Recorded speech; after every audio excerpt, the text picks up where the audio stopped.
बड़ी दिलचस्प कहानी है खैके पान की। वो चाइना सिल्क की लुंगी कुर्ता पहने हुए और आंख में सुरमा उरमा लगा के जब वो आते थे ना तो ऐसा लगे कि कोई सैलाब उनके साथ चल रहा है।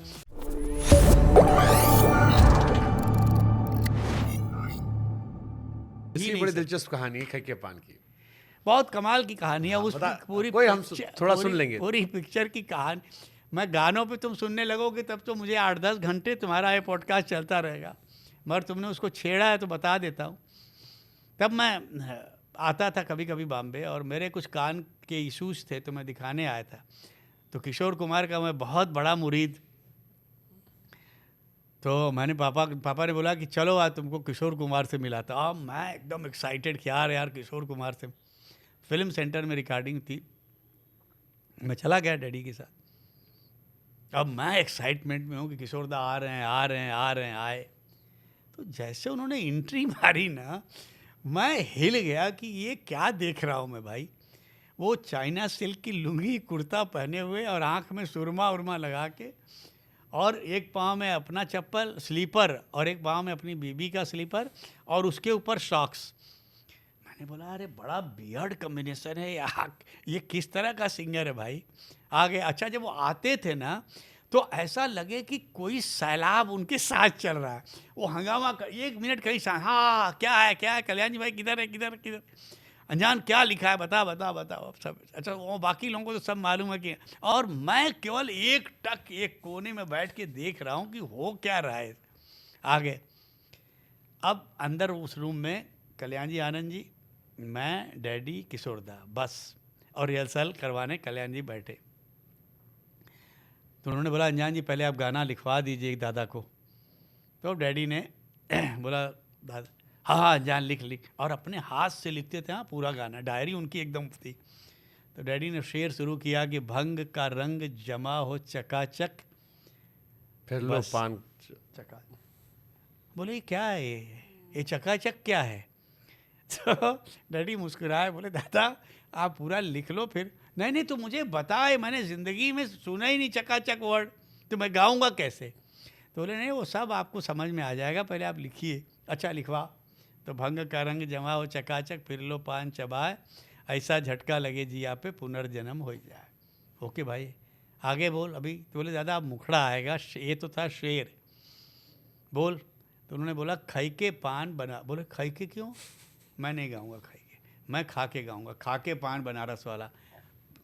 बोले अच्छा आप एक काम करेंगे प्लीज़, हाथ जोड़ता हूँ, आप लिख लो पूरा गाना, लिख लोगे तो अरे यार तू मुझे बात पहले समझाता नहीं, बोलता है लिख लो। अच्छा चल ठीक है लिखवा दे, लिख ली।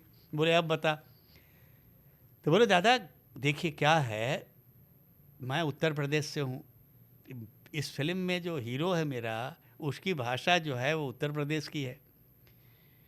अब मुझे मौका मिला तो मैंने बोला यार मेरी जो मातृभाषा है भोजपुरी, उसका थोड़ा सा एक टेक्सचर मैं अगर इसमें दे दूं तो किरदार और जस्टिफाइड हो जाएगा कि यार, वहाँ बवाल मच जाएगा। और वहाँ फिर क्या लोगों को लगेगा।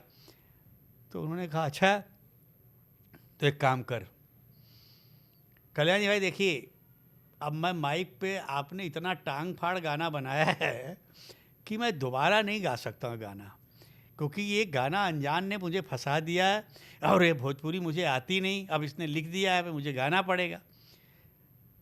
एक वादा कर अनजान कि अगर ये गाना बाई चांस सुपर हिट हो गया तो मेरा बहुत दिनों का सपना है कि तू मुझे बनारस में ले चल और बीच गंगा में बजरे पे मैं बैठ के गाऊंगा और पूरा बनारस इस तरफ और उस तरफ सुनेगा मुझे।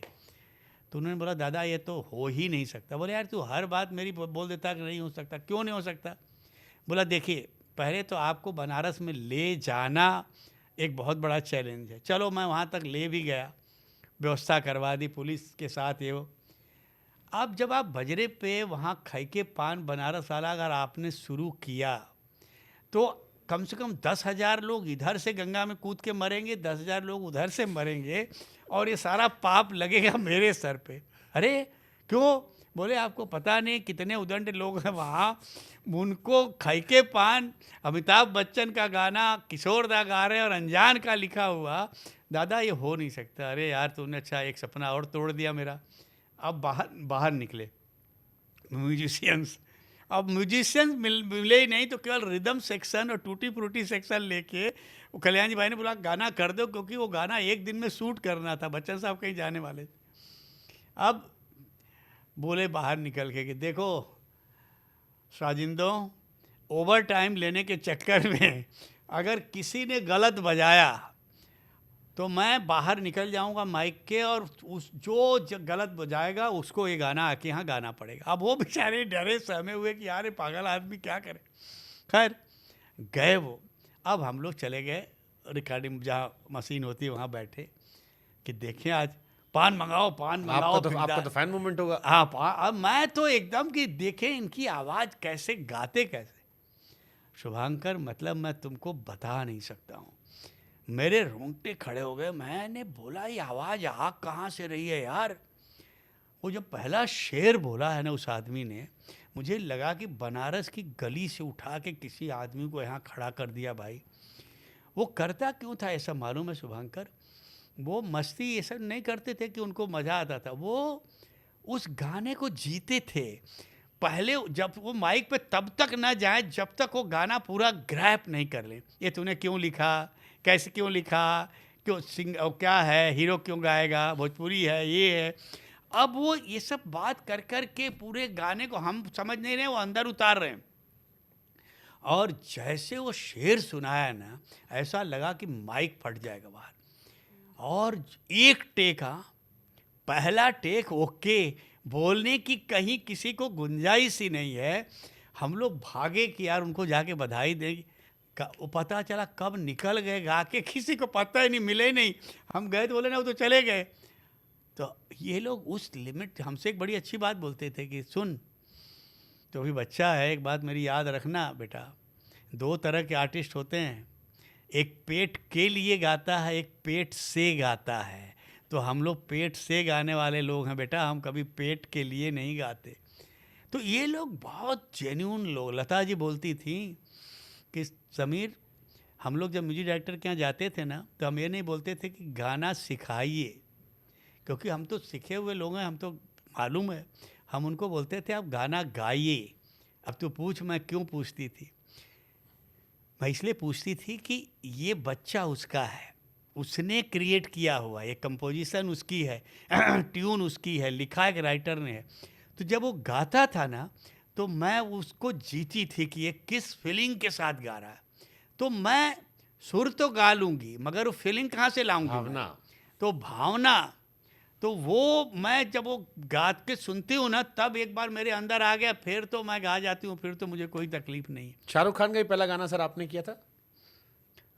दीवाना कोई ना कोई चाहिए। हाँ, वो इंट्रोडक्शन गाना क्योंकि था, उसी से लॉन्च हुए थे वो शाहरुख खान। और वो हमेशा एक बात बोलते थे कि कई बार आके कि यार सारे गाने तुम, और नदीम जो है ऋषि कपूर के इतने बड़े फैन कि इंतजार कर रहे थे कि ऋषि भैया की कोई पिक्चर हो। उनको इतना रोमांटिक हीरो लगते थे। दिया सर, तेरे दर से दिल हाँ, आबाद रहा, कुछ तो भूल गए कुछ यार कोई पिक्चर, मगर अगर ऋषि भैया की मिल गई ना तो मैं उसमें तोड़ दूंगा ऐसा म्यूजिक। अब ये सुने, तेरी उम्मीद तेरा इंतजार करते हैं ऋषि कपूर। आप सोचेंगे कभी प्यार करेंगे। क्या बढ़िया गाना है सर ऋषि कपूर का। तेरे दर्द से दिल आबाद रहा, ऋषि कपूर। तो बोला यार मेरा गाना कहाँ है भाई, मुझे क्या दे रहे हो तुम लोग? तब और नदीम को लगा कि नहीं यार बड़ा जेन्यून लड़का है, जुनूनी है, इसको कुछ करते हैं। उसी टाइप का गाना भी लेकिन हाँ, फिर वो कोई ना कोई चाहिए प्यार, फिर तो ऐसी दीवानगी देखी नहीं कहीं, इसलिए जाने जाना दीवाना तेरा नाम। सो उस जमाने का काम करने का माहौल ही अलग होता था। नदीम श्रवण शर्वण जी के भाई थे विनोद राठौड़, जिन्होंने गाना गाया था। मुझे बहुत पसंद रहे हैं वो बहुत लंबे समय तक, और मैं ये हमेशा एक क्यूरियोसिटी थी कि जिसका भाई श्रवण हो, नदीम श्रवण का श्रवण, जो पूरा 15-20 साल एरा राज किया, जिनके एक भाई रूप कुमार राठौड़ हो, उनका डाउनफॉल क्यों हो गया? खुद ही is responsible for his own career. इतने बड़े बड़े गाने उसने गाए हैं, खलनायक। कई बार होता है ना बेटा कि वो जो हमारे एक मुहावरा है ना, विनाश काले विपरीत बुद्धि। एक आदमी का कैरियर टॉप पे, फैमिली इतनी कमाल की, वो एक किसी गलत संगत की वजह से उस आदमी की पूरी ज़िंदगी बर्बाद हो गई। और अब मैं कभी सोचता हूँ तो मुझे रोना आता है, क्योंकि Shravan is like a family to me. एकदम जैसे आनंद मिले, नदीम, श्रवण, इन लोगों को, they're like family to me. आज भी उनसे रिश्ता वही है। तो इसको जब मैं देखता हूँ कभी कभी अगर कहीं टकराता है ना, बंगाल में रहते हैं और मैंने उनके बहुत छोटे छोटे कॉन्सर्ट देखे कि ऑर्केस्ट्रा में गाना गा रहे हैं। यानी मुझे बड़ा बहुत बुरे हाल में है, he is in the very bad situation. मगर दुख किसलिए भी नहीं होता, बिकॉज ही हिमसेल्फ रिस्पॉन्सिबल।